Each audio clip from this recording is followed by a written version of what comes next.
In the 34 years of the World Development Report, only twice there was a report about labor-related issues. And the first time was 1995. That was when the Uruguay round of the WTO was being completed, and there was a sense that, well, globalization will have important implications for workers. What are those implications? Now globalization is with us, that's not the question, but over the recent years, the global crisis, political events like the Arab Spring have shown the importance, the centrality of jobs, and not just their centrality from an economic point of view, also the centrality from a social point of view, which was, I think, a good opening for us to take a fresh look at employment-related issues. And that's what this report does. In a way, by now, I would say this is not a world development report, this is a world report. It's not something we write on our side, it's something that really takes the pulse of what people are thinking and struggling with around the world. First, a lot of people are not in the labor market. Almost half of the people at work in the world are farmers or self-employed. Sure, there are transitions. For many of them, there are transitions. Some years they may be wage-employed. Some years they may be self-employed. But when you go to developing countries, a lot of people are not in the labor market. For many of them, even the concept of being unemployed is a relatively hypothetical concept. Sure, you would like to get a salary job at the prevailing wage rate, but there are many things we would like to get. It's not really an option in many, think of rural areas in many countries.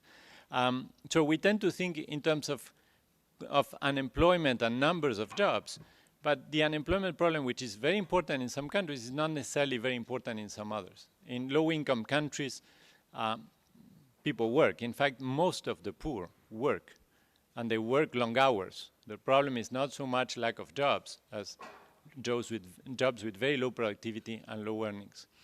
And so when we go back to the Twitter, it's not number of jobs, it's not to downplay the importance of the numbers. The numbers are staggering, so let's make no mistake about this.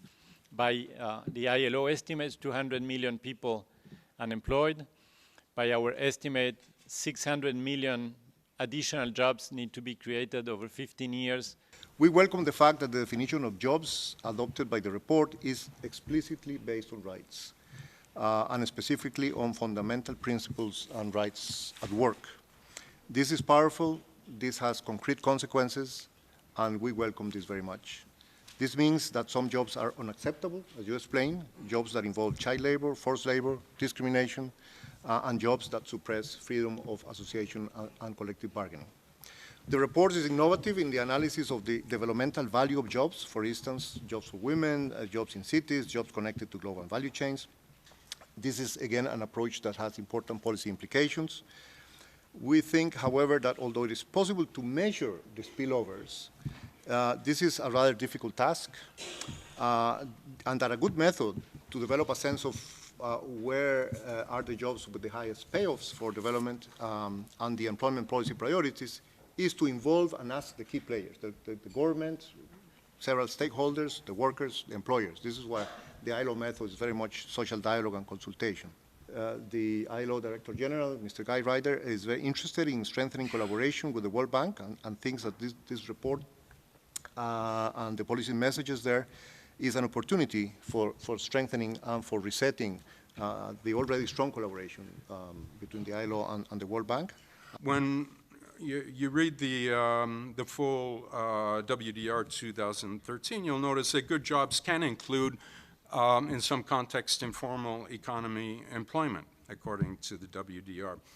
Now, on the other hand, the WDR says that jobs that do not respect the ILO's core labor standards, and I'm quoting here, are unequivocally bad and should not be considered jobs.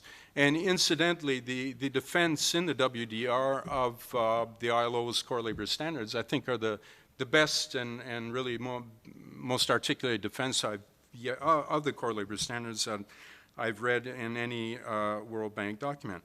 So strong defense for core labor standards, but on the other hand, informal economy jobs, which you say can be part of good jobs for development, by definition, you cannot enforce core labor standards. So I see that as confusion, contradiction, perhaps. And I think that problem could have been avoided by having a concept that firmly affirms and confirms the ILO's concept of decent work. The point I've just made. The report strongly emphasises the centrality of jobs for development as the facilitator for transformations in living standards, productivity and social cohesion. And I thought it was interesting that we saw new and innovative lines drawn from employment to social cohesion, social and community development, which broadens the perspective across the developmental goals that are being debated globally. We also take from the report that job creation should drive the next stages of development for countries at all stages of development. Too many rural communities, for example, subsist without any reference to or aspiration to formal employment. And I think this notion of the jobs lens being seen for more countries, more individuals and more communities is very important. The report also emphasises the importance of jobs being generated organically, we say, and on a commercial basis by viable businesses operating in robust and sustainable markets. Jobs relying on undue regulation or unduly relying on regulation or subsidies may not offer sustainable foundations for future development. The concept of raising retirement ages in a shrinking labour market aggravates youth unemployment. This asymmetric globalization in capital flows, in trade in goods and services, and in labour mobility also needs to be studied in greater depth for its impact on raising unemployment globally. It's also important that restructuring programs of countries and of companies, which are very common these days, give due importance to protecting jobs instead of focusing exclusively on fiscal consolidation. Increasing unemployment cannot lead to sustainable growth. The unemployed do not have much purchasing power, and the fear of unemployment makes people spend less. Greater attention needs to be paid to conditions on the demand side of job creation, especially domestic demand-led growth.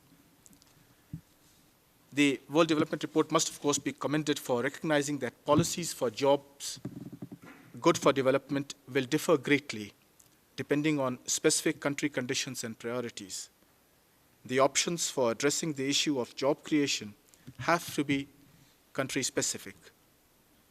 The same applies to setting standards which have not yet attained international convergence. One-size-fits-all approach, as was noted in the WDR itself, should be avoided.